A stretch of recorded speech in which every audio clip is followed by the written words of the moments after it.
নমস্কাৰ।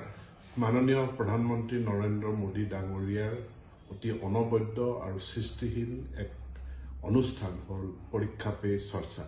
আৰু পৰীক্ষা পে চৰ্চাৰ জৰিয়তে তেখেতে শিক্ষাৰ্থী, অভিভাৱক আৰু শিক্ষক শিক্ষয়িত্ৰীসকলৰ লগত পৰীক্ষা সম্পৰ্কে, পৰীক্ষাক চাপমুক্ত কৰা আৰু পৰীক্ষাক উৎসৱৰ দৰে পালন কৰাৰ বাবে পোনপটীয়াভাৱে বাৰ্তালাপ কৰে। 2018 চনত আৰম্ভ কৰা পৰীক্ষা পে চৰ্চা এইবাৰ অহা কালিলৈ 10 ফেব্ৰুৱাৰী তাৰিখে দিনৰ 11 বজাত অনুষ্ঠিত হ'ব।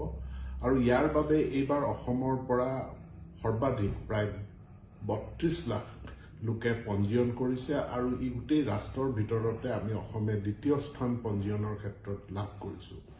তেখেতৰ এই অনুষ্ঠানত আমাৰ অসমৰ বৰাক ভেলীৰ নৰসিং উচ্চতৰ মাধ্যমিক বিদ্যালয়ৰ এজন ছাত্ৰও তেখেতে পোনপটীয়াভাৱে প্ৰধানমন্ত্ৰীৰ লগত বাৰ্তালাপত অংশগ্ৰহণ কৰিব।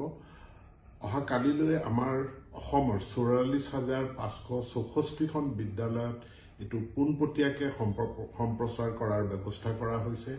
দূৰদৰ্শন, ৰেডিঅ' আৰু বিভিন্ন অনলাইন চেনেল যেনে ইউটিউব আদিৰ জৰিয়তে প্ৰধানমন্ত্ৰীৰ এই পৰীক্ষা পে চৰ্চা উপলব্ধ হ'ব। মই সকলো নাগৰিকক, শিক্ষাৰ্থীসকলক, পিতৃ মাতৃ, অভিভাৱকসকলক আৰু শিক্ষক শিক্ষয়িত্ৰীসকলক প্ৰধানমন্ত্ৰী নৰেন্দ্ৰ মোদীৰ পৰীক্ষা পে চৰ্চা 2025 অহাকালি 10 ফেব্ৰুৱাৰী তাৰিখে দিনৰ 11 বজাত অংশগ্ৰহণ কৰিবৰ কাৰণে আৰু ইয়াক চাবৰ কাৰণে, চাই তেখেতৰ পৰা প্ৰেৰণা লাভ কৰিবৰ কাৰণে মই সকলোকে বিনম্ৰ আবেদন জনাইছোঁ।